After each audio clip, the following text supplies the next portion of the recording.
當你踏入80歲甚至90歲嗰陣，你希望自己係點樣生活呢？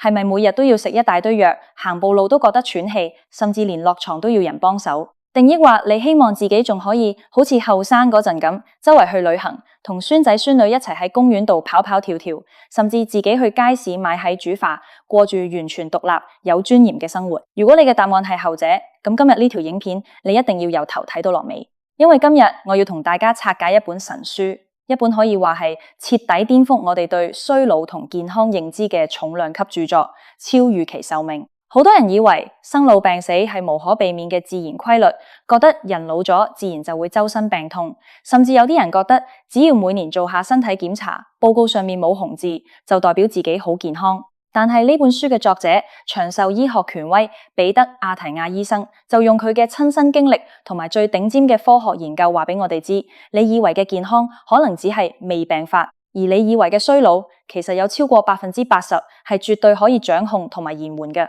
阿提亞醫生自己本身係一個超級運動健將，游過馬拉松，又打拳擊，心肺功能極好。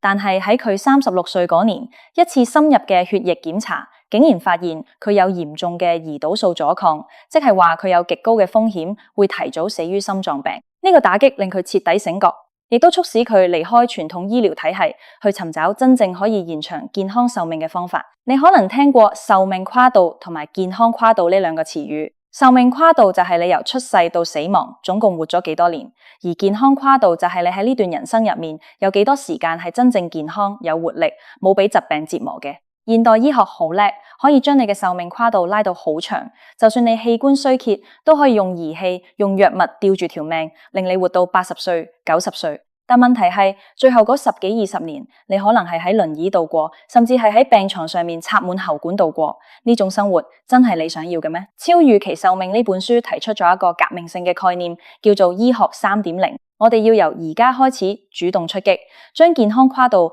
拉到同壽命跨度一樣長，令我哋喺人生嘅最後一刻依然可以活得精彩。要明白醫學3.0，我哋首先要知道咩係醫學1.0同醫學2.0。醫學1.0係古希臘時代嗰種生病就靠放血、靠祈禱、靠估估下嘅年代，而醫學2.0就係我哋而家身處嘅主流醫療體系。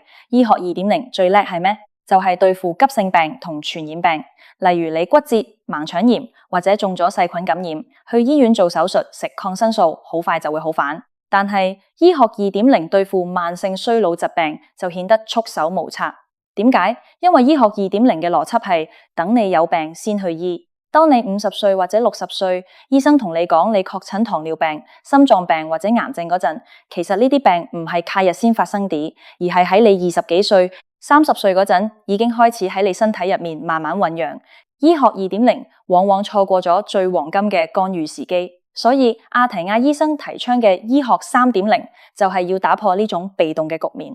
醫學3.0要求我哋唔好等雞蛋跌碎咗先諗點樣黐反埋，而係要喺雞蛋仲喺台邊搖搖欲墜嗰陣就已經出手扶住佢。要做到呢一點，我哋首先要認清我哋最大嘅敵人。阿提亞醫生將導致現代人死亡同埋失去健康嘅4大慢性疾病稱之為現代4騎士。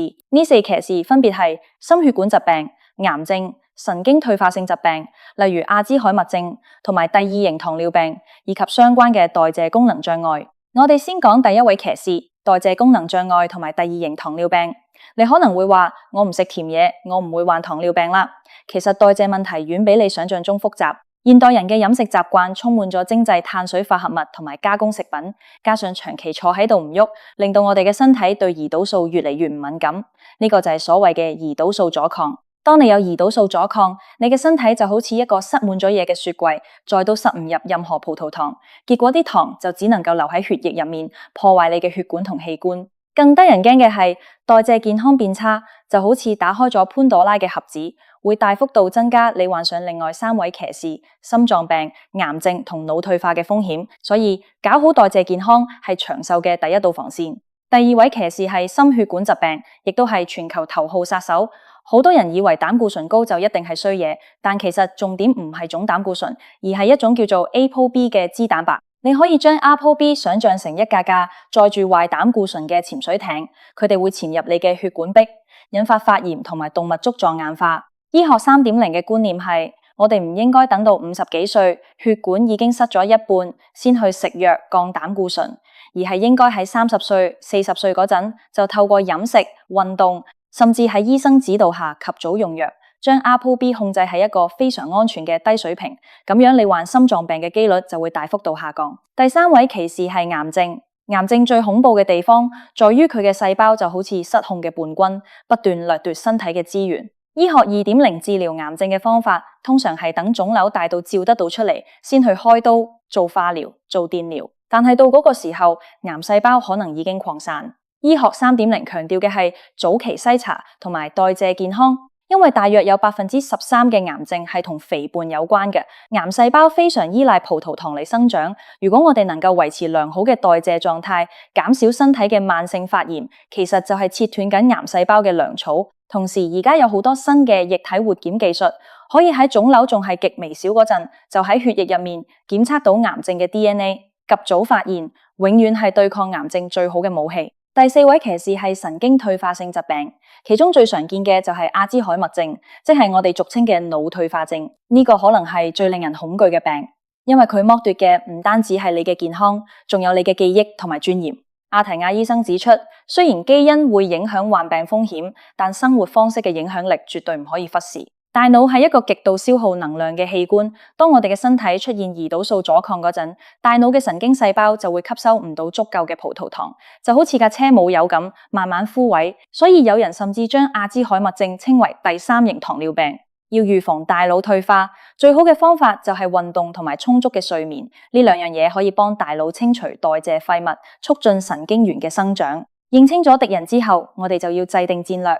阿提亞醫生喺書入面提出咗一個非常好玩又實在嘅概念，叫做8歲10項全能。呢個唔係叫你去參加奧運，而係要你幻想一下，當你活到100歲嗰陣，你最想做到嘅10件事係咩？例如自己行路上幾層樓梯，將一個重10幾公斤嘅行李箱舉上飛機嘅行李架，由地下抱起一個幾歲大嘅孫仔孫女，又或者跌倒嗰陣可以自己撐起身。呢啲聽落好簡單嘅日常動作，對於一個80歲或者90歲嘅老人家嚟講，其實係極大嘅挑戰。肌肉同埋骨骼會隨着年紀增長而流失，呢個係鐵一般嘅事實。如果你想喺100歲嗰陣仲有能力抱起個孫，你而家50歲、60歲嘅時候就必須要有遠超一般人嘅肌肉力量同埋心肺功能去抵消未來幾十年嘅衰退。呢個就係點解我哋而家就要開始瘋狂鍛煉嘅原因。你嘅身體就好似一個退休金戶口，你後生嗰陣存入去嘅肌肉同體能越多，你老咗就有越多本錢，可以慢慢扣。講到具體嘅戰術，阿提亞醫生提出咗5大武器：運動、營養、睡眠、情緒健康以及外源性分子。而喺呢5大武器入面，威力最強大、最無可替代嘅，絕對係運動。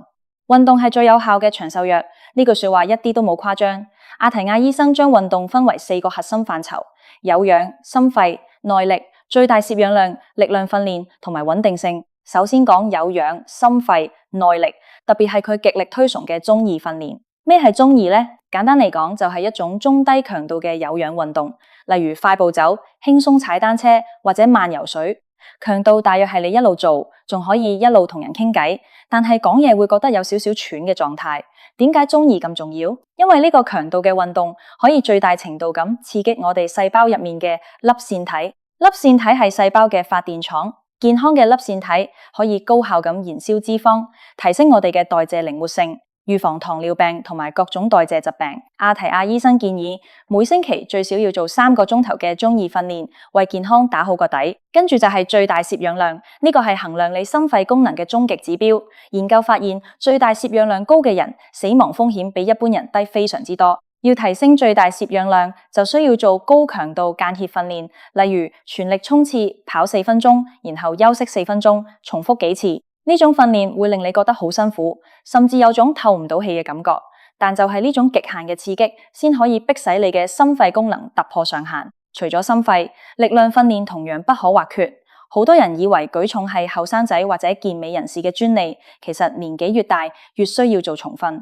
肌肉唔單止係用嚟發力，佢仲係人體最大嘅代謝器官，可以幫你儲存葡萄糖，預防血糖震盪。而且力量訓練可以刺激骨骼生長，增加骨質密度。你要知道，老人家跌倒骨折係非常致命嘅。好多長者就係因為跌斷咗大髀骨，從此長期臥床，健康急速惡化，最後短短幾個月內就離開人世。所以肌肉同骨骼就係你晚年生活嘅保命符。當然有力量仲唔夠，仲需要有穩定性。穩定性就好似一架跑車嘅避震系統同埋剎車系統，佢確保你可以安全咁運用你嘅力量，唔會受傷。好多慢性痛症，例如腰痛、膝頭痛，其實都係因為身體嘅核心唔穩定，或者關節活動度不足所引起。透過專門嘅穩定性訓練，我哋可以重新喚醒大腦同肌肉之間嘅神經連結，令每一個動作都流暢同埋安全。講完運動，我哋嚟講下營養學 3.0。而家出面有太多飲食法，咩生酮飲食、地中海飲食、168斷食等等，搞到大家眼花繚亂。醫學 2.0 嘅營養學通常只係叫你少食多動，唔好食肥膩嘢。但阿提亞醫生嘅營養學 3.0 強調，飲食必須要個人化。每個人嘅基因、腸道菌群同埋生活習慣都唔同，冇一套飲食法係適合所有人嘅。不過有3個核心原則係大家都適用嘅。第一，一定要攝取足夠嘅蛋白質。隨住年紀增長，我哋嘅身體合成肌肉嘅效率會變差。如果你食唔夠蛋白質，就算你做得幾多重訓，肌肉都係會流失。阿提亞醫生建議，每日嘅蛋白質攝取量應該係每公斤體重起碼 1.6 到2克。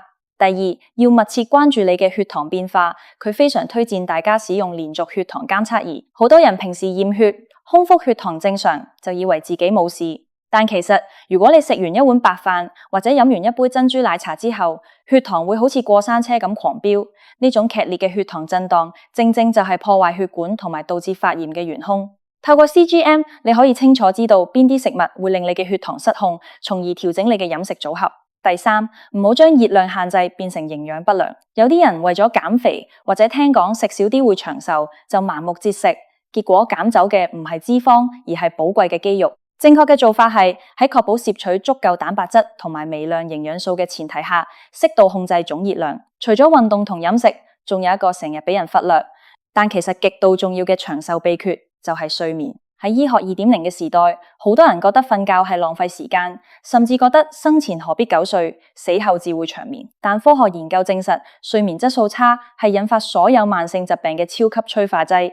當你進入深度睡眠嗰陣，大腦會啟動一個叫做類淋巴系統嘅清潔機制，大腦嘅細胞會縮細，令腦脊髓液可以流過，將日間大腦運作產生嘅代謝廢物沖走。呢啲廢物入面就包含咗會導致阿茲海默症嘅澱粉樣蛋白。如果你長期睡眠不足或者睡眠質素好差，呢啲毒素就會喺大腦入面積聚，慢慢殺死你嘅腦細胞。除咗大腦，睡眠亦都直接影響你嘅內分泌。一晚瞓得唔好，第二日你嘅身體對胰島素嘅敏感度就會大幅下降，血糖更容易失控。同時，你亦會更渴望食高糖高脂嘅垃圾食物。所以想長壽，首先要學識點樣好好瞓一覺，保持睡房涼爽黑暗，睡前遠離電子熒幕嘅藍光，減少飲酒，呢啲都係提升睡眠質素嘅基本功。最後，亦都係呢本書最觸動人心嘅一部分，就係情緒健康。好多教人養生嘅書都只會講身體點樣保養，但阿提亞醫生用咗成整整一章，甚至係全書最長嘅篇幅，去分享佢自己喺情緒健康上面嘅掙扎。佢曾經係一個極度追求完美，對自己同身邊嘅人都非常苛刻嘅人。喺2017年同埋2020年，佢曾經2度面臨情緒崩潰，甚至要暫停工作，去接受密集嘅心理治療。佢發現原來自己一直將童年受過嘅創傷壓抑喺心底，用極度嘅工作狂同埋對成就嘅飢渴嚟麻醉自己。佢喺書入面問咗一個非常深刻嘅問題：如果你每一日都活得好痛苦，如果你身邊嘅人都唔中意你，咁你就算活到100歲，又有咩意義呢？長壽嘅目的唔係為咗破紀錄，而係為咗有更多時間去愛你身邊嘅人，去享受呢個世界嘅美好。如果情緒健康出咗問題，長期處於壓力、抑鬱或者憤怒嘅狀態，身體會分泌大量嘅皮質醇，呢啲壓力荷爾蒙會破壞你嘅免疫系統，加速身體嘅衰老。阿提亞醫生透過辯證行為療法等等嘅心理訓練，慢慢學識點樣同自己和解，點樣用同理心去對待自己同別人。佢話俾我哋知，照顧心靈同鍛煉肌肉、控制飲食一樣咁重要。總括嚟講，超預期壽命呢本書唔係一本簡單嘅養生指南，而係一套完整嘅生活哲學。佢提醒我哋，健康唔係由醫生賜予嘅，而係需要我哋自己去爭取、去經營。50歲絕對唔係一個衰老嘅分水嶺，反而係一個黃金嘅轉折點。就算你之前冇運動習慣，就算你覺得自己已經有少少肥胖或者三高，只要你由今日開始採取醫學3.0嘅策略，改變你嘅飲食，開始中意同埋力量訓練，重視你嘅睡眠同情緒，你絕對可以逆轉衰老嘅軌跡。唔好再等體檢報告出現紅字先嚟後悔，唔好再將自己嘅健康外判俾未來嘅醫生同埋藥物。由今日開始，諗下你嘅8歲10項全能係咩？為你理想中嘅晚年生活踏出改變嘅第一步。你嘅身體可塑性遠比你想象中強大，只要有心，無論係幾多歲，你都可以成為一個更健康、更有活力、更長壽嘅自己。希望今日嘅分享可以帶俾大家一啲啟發，記得將呢條影片分享俾你關心嘅家人同朋友，一齊為長壽做好準備。我哋下次見。